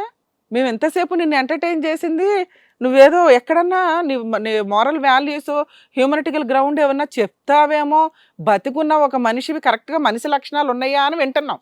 ఎక్కడ కనిపించలేదు నాన్న నీ దగ్గర. నువ్వు మనిషి అని చెప్పడానికి నీ బ్రెయిన్ ఎంతలా పుచ్చిపోయిందో చెప్పడానికి నువ్వే ఒక నిదర్శనం. మళ్ళీ పైగా నువ్వు చెప్తున్నావా ఆల్రెడీ ఇంకొక అమ్మాయికి సంబంధించి ఆ అమ్మాయి దగ్గర ప్రూవ్ చేసుకున్నావా? ఈవిడికి ఆల్రెడీ పిల్లలు పుట్టారు కాబట్టి ఈయనే మగాడు కాదు, డాక్టర్ నేను మ్యానిపులేట్ చేసేసాడు కాబట్టి నేను 10 మందితో తిరుగుతాను అని ఈవిడ తిరిగేస్తుందా? నీ అనుమానానికి అంతే లేదా? నువ్వు చేసిన పనికి ఈవిడ అక్రమ సంబంధాలు పెట్టుకుంటే ఓనర్ బయటకు తరిమేస్తే ఆవిడ బస్ స్టాండ్లో ఉంటుందా? ఇంకా నీకు నీ దగ్గర లవ్ అనే వాల్యూ ఏముంది? 3 years బ్యాక్ ఈ అమ్మాయిని అలాగే లవ్ చేస్తావు, ఇప్పుడు 1 year బ్యాక్ అమ్మాయిని పెళ్లి చేసుకున్నావు కదా. ఈ అమ్మాయిని కూడా నువ్వు ఇందాక చెప్పావు బస్ స్టాండ్ల దగ్గర హీరోలాగా తిరుగుతూ అటు ఇటు డ్రాప్ చేస్తుంటే ఆవిడ నిన్ను చూసి పడిపోయిందా? ఆవిడకి ఎంత గతి లేదు, నీకెంత సిగ్గు లేదు. ఇదే పని ఈ పిల్లని చేసావు. 3 years లవ్ చేసావు, అటు ఇటు తిరిగి పెళ్లి చేసుకున్నావు. ఓ 3 years బాగానే ఉన్నారు. డాక్టర్ దగ్గరికి వెళ్ళగానే పిల్లలు పుట్టరని తెలిసిన దగ్గర నుంచి నీ విశ్వరూపం స్టార్ట్ అయ్యింది. వదిలించుకోవడం కుదరలే. ఎన్ని అంటగట్టాలో ఆ పిల్లకి అన్ని అంటగట్టావు. ఆ పిల్లకి సిగ్గులేదు కాబట్టి, నిస్సహాయ స్థితి కాబట్టి మళ్ళీ ఇంటికి వెళ్ళి ఎక్కడుంటారా బాబు అని చెప్పి నీతోనే ఇప్పుడు ఇంట్లో నుంచి తరిమేసినా కూడా బస్ స్టాండ్లో ఉంటుంది తప్ప ఇంటికి వెళ్ళట్లా. ఎందుకంటే నీ దగ్గర కొంతకాలం కాపురాలు చేసినాక అట్లాగే అవుతారు వాళ్ళు. వాళ్ళకి ఏం ఆలోచించాలో తెలియదు కదా. పైగా నువ్వు ఇస్తున్నా ఇంకొక రూలు, ఓకే నేను ఆ అమ్మాయితో ఉంటానండి, లేదు అంటే ఈవిడ జాబ్ మానేసి నా కాళ్ళ దగ్గర పడుంటే నేను ముష్టి పడేస్తా. నువ్వెవడో తిండి పెట్టడానికి, ఆవిడే ఆల్రెడీ 15,000 సంపాదించుకుని ఇండివిజువల్గా బతకగలుగుతుంది. ఇన్ని సంవత్సరాల నుండి ఒక్క 10 రూపాయలు చేయికి ఇయ్యాలే మేడం. నిన్ను కొడితే గొప్ప పగిలిపోద్ది. అర్థమవుతుందా? అంత పిచ్చవేదవుతూ ఎంతకాలం నుంచి కాపురం చేస్తావమ్మా నువ్వు? మారుతారేమో ఏం మారుతావు? మారుతాడు అనుకున్నావా? అనుకున్నా మేడం, మారుతారేమో అనుకున్నా. బస్ స్టాండ్ లో ఉంటావా? వెళ్ళి ఏ హాస్టల్లో ఉన్నా సరిపోతుంది కదమ్మా మీ అమ్మ దగ్గరికి వెళ్ళకపోతే. ఇప్పుడు దాంట్లో ఉన్న రూమ్ రెంట్ తీసుకెళ్లి తాగుతుండగా మేడం. నీకు అలాగే కావాలి, నీకు అలాగే కావాలనే కదా నువ్వు ఇంకా బాబు నాకు భర్త కావాలంటున్నావు. ఆయనేమో ఆల్రెడీ వేరే అమ్మాయితో ఉండి పిల్లలు కూడా కనిస్తే నేను ప్రూవ్ చేసుకుంటున్నానండి అన్నాడు. ఆయన జగదీష్ చట్టంలో ఆయన దృష్టిలో ఎవడో ఏమీ చేయలేడు. ఏ చట్టాలు ఏమి అంటే ఇప్పటిదాకా మేము విన్నామండి మనం అక్రమ సంబంధాలు లీగల్గా వ్యాలిడ్ కదా అని. ఈయన కొత్తగా కొన్ని పాయింట్స్ చెప్తున్నాడు. నాకు అవి ఎంత షాక్ అవుతున్నాయంటే, పిల్లలు పుట్టకపోతే పెళ్లి చేసుకోవచ్చు. ఈవిడ గురించి అక్రమ సంబంధం కనిపెట్టావా అని ఒకటి అడిగాం. నీ దగ్గర ఏమి ఎవిడెన్స్లు ఉన్నాయి? ఏమీ లేవు కదా అంటే మళ్ళీ వెంటనే బుక్ తీశాడు, నా చట్టంలో ఏముంది దీని మీద అని. మేడం కనిపెడితే నేను మళ్ళీ కోర్టుల చుట్టూ తిరిగి ఇదిగోండి మా ఆవిడ తిరిగిపోతూ అని చూపించుకోవాల్సి వస్తుంది, నాకెందుకు జైలుకి వెళ్ళటమాట అంటే నీ చట్టంలో అక్రమ సంబంధాలు ప్రూవ్ చేయకూడదు, ఎలిగేషన్స్ వేసేస్తే సరిపోతుంది. సరే ఎట్లా కూడా బతకమా అమ్మాయి నాకు ఒంటరిగా? అలా ఎలా వదిలేస్తావు నాన్న? నువ్వు ఆ పిల్ల జీవితం సరే సర్వనాశనం ఉండమా, చేసినాక నేను కాళ్ళ కింద మాట్లాడొద్దు. కాళ్ళ కింద నేను మాట్లాడుతున్నప్పుడు నువ్వైతే మాట్లాడొద్దు, లేదా ఇప్పుడే జైలుకి పంపించేస్తా. నాకు చాలా కోపం. కరెక్ట్ పర్సన్స్కి కరెక్ట్గానే సమాధానం చెప్తా. ఏమ్మా నీకు గడ్డి పెట్టాల్సింది ఇక్కడ. మీ ఆయనకు రాజ్యాంగం ఉంది స్పెషల్గా, అది బ్రెయిన్లో దాచేసుకున్నాడు ఎవరికి తెలియకుండా. అక్రమ సంబంధాలు అనేవి అతను ఇంతవరకు ప్రూవ్ చేయలే. ఆయన దృష్టిలో ప్రూవ్ చేస్తే ఆయనకే లాస్ అట, అందుకని ప్రూవ్ చేయడంట నీకు అక్రమ సంబంధాలు ఉన్నాయని. ఆయన మాత్రం అక్రమ సంబంధాలు పెట్టుకుని సెకండ్ మ్యారేజ్లు చేసేసుకుంటాడు. వెంటనే ఆయన బుక్ ఓపెన్ చేస్తాడు బ్రెయిన్లో నుంచి. ఇండియన్ చట్టాలు ఇటు గురించి వాల్యూ తెలియాలి కదా అతనికి. మరి తెలియజేయాల్సిన వాళ్ళు ఎవరు? నువ్వు కేసులు ఫైల్ చేస్తే ఆయన బ్రెయిన్లో ఉన్న జగదీష్ చట్టం డిలీట్ అయిపోయి మనుషులు అంటే ఏంటి, భార్య అంటే ఏంటి, లవ్ చేసే అమ్మాయిని, ఎందుకంటే నువ్వు ఇప్పుడు ఇలా వదిలేస్తే ఆ అమ్మాయికి కూడా సేమ్ అదే గతి 3 yearsలో తెలుసుగా. నిన్న అంత వెనకాల పడి పెళ్లి చేసుకున్న వ్యక్తి ఈ రోజున ఆవిడని 3 years వెనకబడి ఈయన అందం చూసి ఆవిడ పడిపోయిందంట, ఆవిడ పెళ్లి చేసేసుకున్నాడట. ఆవిడ చాలా అపురూపంగా ఉంది, ఆవిడ దగ్గరికి వెళ్తే రిలాక్స్గా ఉంది ఈయన బ్రెయిన్. మీరు లీగల్గా కేసు ప్రొసీడింగ్స్ నడిపించాలమ్మా. నడిపించకపోతే ఇలాంటి వాళ్ళు నిన్ను హింసించడుగా, నువ్వు అసలు పని కట్టుకుని నన్ను హింసించు కమాన్ అంటున్నావు. ఇది చండాలంగా ఉంది వినటానికి. మనిషివేగా, కష్టపడి సంపాదించుకుంటున్నావుగా, మీ అమ్మను బతికిస్తున్నావుగా, నిన్ను నువ్వు పోషించుకొని బతకగలవుగా. ఎందుకు ఆయన మీద డిపెండ్ అయ్యావు నాకు అర్థం కాల. అతను ఆల్రెడీ డోర్లు కొట్టి ఇల్లు వెకేట్ చేయిస్తే బస్ స్టాండ్లో ఉండాల్సినంత హీనమైన పొజిషన్లో నువ్వు ఎందుకున్నావు? ఈ 1 month నువ్వు సంపాదించుకున్నా సరిపోతుందిగా. లేదు ఒక 1 month మీ అమ్మ దగ్గరికి వెళ్ళి అమ్మ అట్లా దరిద్రుడు నాకు వద్దు, నేను ఆల్రెడీ డెసిషన్ తీసుకున్నాను, నేను బతకాలనుకుంటున్నాను అని అనవా? బానిసలాగా ఉండాలనుకుంటున్నావేంటి? నాకు వద్దు మొర్రో ఈ అమ్మాయి అంటున్నాడు. అవునా? నీ జీవితం ఒక 10-12 years నాశనం చేశాడా? నాశనం చేసినందుకు మీరు లీగల్ యాక్షన్ తీసుకోవాలి. ఇండియన్ చట్టాలు ఎలా ఉంటే ఒక అమ్మాయి జీవితం సర్వనాశనం చేస్తే ఎట్లా ఉంటుందని తెలియాలిగా అతనికి. తెలియకపోతే ఇంకా డేంజర్ అవుతుందమ్మా సొసైటీ. నువ్వు ఇప్పుడు ఒక యానిమల్ని తయారు చేసి సొసైటీలోకి వదిలేసావు. అది తగ్గించకపోతే తగ్గించాల్సింది నువ్వేగా. అవునా? నీకే ఆయుధాలు ఉన్నాయి ఇక్కడ. ఇమ్మీడియట్గా అబ్బాయి నీకు డైవర్స్ ఇవ్వకుండా పెళ్లి చేసుకున్నాడు. పిల్లలు పుట్టకపోతే విడాకులు రావమ్మా. ఫిజికల్ రిలేషన్లో కమిట్ అవ్వకపోతే వస్తాయి. అర్థమవుతుందా? మీరు ఆల్రెడీ ఫిజికల్గా ట్రై చేశారు, డాక్టర్ల దగ్గరికి వెళ్ళారు, పిల్లలు పుట్టరు అన్నారు, అంతేనా? దానికి విడాకులు రావు, నువ్వు అని ఇస్తే తప్ప. ఇద్దు కానీ ఇప్పుడే కాదు, 498 కేసు ఫైల్ చేయాలి. అందులో బైగమీ సెక్షన్ ఒకటి వస్తుందమ్మా. అంటే ఫస్ట్ వైఫ్కి విడాకులు ఇవ్వకుండా రెండో అమ్మాయిని చేసుకోవడం, అక్కడ పైగా లైసెన్స్ ఒప్పుకున్నాడు, ఫోటోలు కూడా మీ ఓనర్ దగ్గర ఉన్నాయి. అడ్డంగా ఇద్దరిని తీసుకెళ్ళి లోపలేస్తారు. ఆ అమ్మాయికి తెలిసి కూడా పెళ్లి చేసుకుంది. ఆవిడెంత నిస్సహాయ స్థితిలో ఉందో నీలాగా. అర్థమవుతుందా? మీ గురించి ఆలోచించడానికి కొంచెం ఉమెన్ వెల్ఫేర్ కమిషన్స్ కొన్ని ఉన్నాయమ్మా. వాటిల్లో ఆల్రెడీ చాలా వరకు మీకు కౌన్సిలింగ్స్ ఇస్తారు. మీ వరకు మీరు బతకడానికి అన్నీ నేర్చుకోవచ్చు. నువ్వు ఆల్రెడీ జాబ్ చేస్తున్నావు, నీకు ఇక్కడ కొంచెం కౌన్సిలింగ్ కావాలి. నువ్వు సెల్ఫ్ రెస్పెక్ట్తో బతకగలవు అని. ఒక్కసారి పెళ్ళయింది కాబట్టి ఆయన దగ్గరే ఉండాలనేది చాలా కర్మతో కూడిన పని నీ కేసులో. ఒకసారి పెళ్ళైనాక భర్తతోనే ఉండాలని నేనే చెప్తా. నీ కేసు వేరు, ఎందుకంటే అతను ఇంకా నీ భర్త కాదు, వేరే వాళ్ళు చేసేసుకున్నాడు. అతనికి కావాల్సింది పనిష్మెంట్. ఇండియన్ చట్టాలు ఎలా ఉంటాయి, ఒక ఆడపిల్లని హింసిస్తే ఎలా ఉంటుందో తెలియాలి. అర్థమవుతుందిగా? 498 కేసు ఫైల్ చేయండి. కోర్టుల చుట్టూ తిరగనండి నేను అన్నాడు కదా, తిరిగితే ఎలా ఉంటుందో తెలియాలి కదమ్మా. అర్థమవుతుందా? 498 కేసు ఫైల్ చేయి. అందులో బైగమీ సెక్షన్స్ వస్తాయి. ఆ అమ్మాయి ఎవరో ఎంక్వైరీ ఆ ఫోటో పెడితే పోలీసులు ఎంక్వైరీ చేసుకుంటారు. ఆయన ఫోన్ రికార్డ్స్ తీస్తేనే తెలిసిపోద్ది వెంటనే ఎక్కడెక్కడ తిరిగారు, ఎప్పుడెప్పుడు తిరిగాడు అని. ఓకేనా? నెక్స్ట్ మెయింటెనెన్స్ కేసు ఫైల్ చేయి. ఎందుకంటే ఇక్కడ అక్కడ కూడా మెయింటైన్ చేసేంత శాలరీ ఆయన మెయింటైన్ చేస్తున్నాడు. కోర్టు ఆల్రెడీ నువ్వు ఎంప్లాయీ అయినా కూడా నీకు వచ్చే 10-15 వేలతో బతకమని చెప్పదు. ఆయనకి ఆల్రెడీ వస్తున్న ఇన్కమ్లోంచి నీకు మెయింటెనెన్స్ ఆర్డర్ చేస్తారు. డొమెస్టిక్ వైలెన్స్ కేసు వేయి. అర్థమవుతుంది? ఆయన ఏ కేసులు వేయడు, వేసే అర్హత కూడా లేదు. విడాకులు ఇవ్వాల్సిన అవసరం లేదు. ఇస్తావా లేదా అనేది నీ భవిష్యత్తు నువ్వు డిసైడ్ చేసుకో. ఫస్ట్ నువ్వు వేసి ఆయన కోర్టుల చుట్టూ తిప్పుతుంటే ఆయన బ్రెయిన్లోంచి జగదీష్ చట్టం ఒకటి బయటకు వెళ్ళిపోయి ఇండియన్ చట్టం ఎట్లా ఉంటుందో తెలుస్తుంది. అప్పుడు మిగతా అమ్మాయిలు మోసం చేసుకోకుండా తిరుగుతూ ఉంటాడు. సరే మీ ఆఫీస్ వాళ్ళ సపోర్ట్ తీసుకోండి, మేము కూడా వాళ్ళతో మాట్లాడతాం. ఆ ఫార్వర్డ్ చేసిన ఫొటోస్ అవన్నీ సేవ్ చేసుకొని ఉంచు. ఇట్లాంటి వ్యక్తి మీకు అవసరం లేదు నాన్న. సరే జగదీష్ గారు, మీకు ఇండియన్ చట్టాల గురించి తెలిసేంత వరకు మీ చట్టాన్ని మీ బ్రెయిన్లో ఉంచుకోండి. మీలాంటి వాళ్ళకి కోర్టు సమాధానం చెప్తుంది, మేము దగ్గరుండి చెప్పిస్తాం. ఇంకొక మాట మీరు మాట్లాడొద్దు, నేను మీతో మాట్లాడను. ఓకే అమ్మా, మేడం ఇంకా సార్ వాళ్ళు చెప్పినట్టుగా కనుక చేస్తే ఇక మీద నీ లైఫ్ అనేది బాగుంటది. వెళ్ళండి. రైట్. చ్చ బాబోయ్, మరి ఇంత దారుణంగా ఉంటారా? చాలా ఇంత అండి, చాలా దారుణంగా మూర్ఖంగా మాట్లాడుతున్నాడు ఉన్న ఆయన. వ్యక్తి. చ్చ బాబోయ్, ఇంకోటి బాబోయ్, ఆవిడ కూడా ఎంత భరించిందో పాపం. ఇంకా చెప్పుకోవడానికి నాన్న కూడా లేదు, అమ్మ ఒక్కతే ఉన్నారు కాబట్టి, బ్యాక్గ్రౌండ్ సపోర్ట్ ఏది లేదు కాబట్టి అంత భరించాల్సిన అవసరం కూడా లేదు మేడం. బట్ ఒకటి ఏంటంటే, ఈ షో ద్వారా నిజంగా ఇలాంటి వాళ్ళందరికీ ఇక ఫేసెస్ కనిపించవు కదా అని ధైర్యంగా ముందుకొచ్చి వాళ్ళ ప్రాబ్లమ్స్ అన్ని చెప్పుకొని దానికి చక్కగా మంచి సొల్యూషన్స్ ఇస్తున్నారు మీ ఇద్దరు. Thank you so much Kalyan garu, thank you so much Ramya madam, and hit టీవీకి కూడా స్పెషల్గా థ్యాంక్స్. సో మరో కథతో మళ్ళీ కలుద్దాం.